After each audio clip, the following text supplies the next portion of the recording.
बिस्मिल्लाहिर्रहमानिर्रहीम। अस्सलाम वालेकुम। कैसे हैं आप सब लोग? मेरी दुआ है कि जहाँ भी रहें खुश रहें। इस टाइम सुबह के 10 बज रहे हैं और मैं बना रही हूँ अपने लिए नाश्ता मैं आम रूटीन में तो पराठा ही लेती हूँ। आजकल मेरी तबीयत ठीक नहीं है तो इसलिए मैं ब्रेड लेती हूँ। तो ब्रेड गरम करके साथ ही चाय रख के तो मैं चली जाऊँगी अपना नाश्ता करने, और चाय खुद ब खुद बनेगी क्योंकि मैं हमेशा ऐसा करती हूँ, नाश्ता के साथ चाय नहीं लेती, चाय मैं बाद में लेती हूँ। तो जब तक मेरी ब्रेड ख़त्म होगी तब तक चाय तैयार हो जाएगी तो मैं पी लूँगी। और अब मैं पहुँच गई हूँ हॉस्पिटल।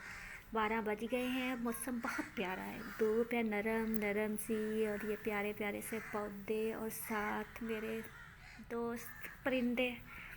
यहाँ पे आके धूप में मैं बैठ जाती हूँ, इनके साथ थोड़ी सी सैर करती हूँ और फिर घर आ जाती हूँ। तो अब पहुँच गए हैं हम घर। अब हम स्टार्ट करते हैं अपनी रेसिपी। 2 टमाटर ले लेने हैं हमने छोटे छोटे, प्याज ले लेना, लहसुन ले लेना ज़्यादा सारा, और इन सारी चीज़ों को मोटा मोटा काट के डाल के ना हमने एक हंडिया में डाल के 1.5 गिलास पानी डाल के रख देना है। 1.5 पाव हमने लेना है गोश्त। हमारा गोश्त फ्रीज था, मुर्गी का है, देसी मुर्गी का। और लिए ले लेना हमने 1 लौंग, दालचीनी का टुकड़ा। पानी डाल के इसको हमने रखने देना है चूल्हे के ऊपर, जो है ना आग वाला चूल्हा। अगर आप लोग के घर गैस है तो उसमें रख लें। फिर हमने इसको, पानी खुश्क हो जाए तो 1 चम्मच डालना है। देखिए 1 चम्मच मैंने डाला है, भर के नहीं डाला। अब हमने इसको भूनना है 15-20 मिनट तक। हमने इसको अच्छे से यहाँ पे भूनना है। बहुत ही सादा तरीके से बनाना है, कोई ज़्यादा मसाले नहीं डालने, कुछ नहीं करना, मगर इसका टेस्ट ऐसा होगा कि आपको खुद मज़ा आएगा। और ये जो है साथ ही प्याज टमाटर और जो हमने मोटी मोटी चीज़ें डाली है ना, वो यहाँ भूनने में हमने ख़त्म करनी है। अच्छे से चम्मच के साथ हिला हिला के साइडों से, और फिर हमने डाल देना है पानी। पानी हमने डालना है खुला, 2-3 जग डाल देने हैं। और फिर इसको हमने पकाना है देर तक, जल्दी से नहीं उतारना। मैंने 2-2.5 घंटे पकाया था। आग थोड़ी हल्की हो गई है तो हम इसको थोड़ी ज़्यादा कर लेंगे, थोड़ी तेज़ करके। और यहाँ पे रख के फिर से इसमें डाल देनी है 3 अदद सुरख मिर्च। बाकी मैंने कोई मिर्च नहीं, खाली नमक, हल्दी और ये सुरख मिर्च 3 डाली हैं।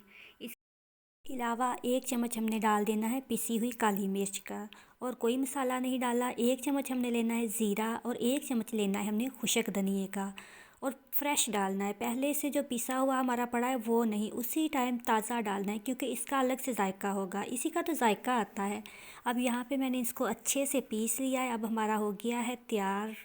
देख लें शोरबा, बरी हुई देगची सी सिर्फ आधी से कम रह गई है। इतना इसको पकाया है, 2-2.5 घंटे मैंने इसको पकाया है ना। 12 बजे रखा था और 2:30 बजे मैंने उतारा है। और अब मज़े का देसी स्टाइल का देसी शोरबा तैयार है। इसको खाएं पिएं, जो भी करें। आजकल हर घर में बीमारी चल रही है, हमारे घर में तो चल रही है क्योंकि मौसम चेंज हुआ है, मच्छर आ गए हैं तो सबको ही बुखार है। तो आजकल हम हल्का फुल्का ही बना रहे हैं, मगर इसका जायका बहुत अच्छा है। इस स्टाइल से आप बना के देखिएगा, मज़ा आएगा। मैंने खुद कभी नहीं खाया था पर मुझे अच्छा लगा, मैंने खाया। बल्कि हम ये एक मुर्गी लेके आए थे बाज़ार से, हमने 2-3-4 बार बनाई है ऐसे। बहुत अच्छा बनता है, इतना मज़े का इसका जायका है ना। तो आप लोग भी बनाएं, खाएं पिएं, ऐश करें। इसके अलावा हमने मच्छरदानी भी लगाई थी घर में बेड के ऊपर। और बेड के ऊपर कैसे लगाई थी ये मैं आपको कल बताऊंगी, क्योंकि मच्छर बहुत आ गए थे और बच्चे तंग होते थे, इसलिए हमने मच्छरदानी लगाई। इसके साथ ही मुझे दीजिएगा इजाज़त। दुआओं में याद रखिएगा सबको। अल्लाह हाफिज़।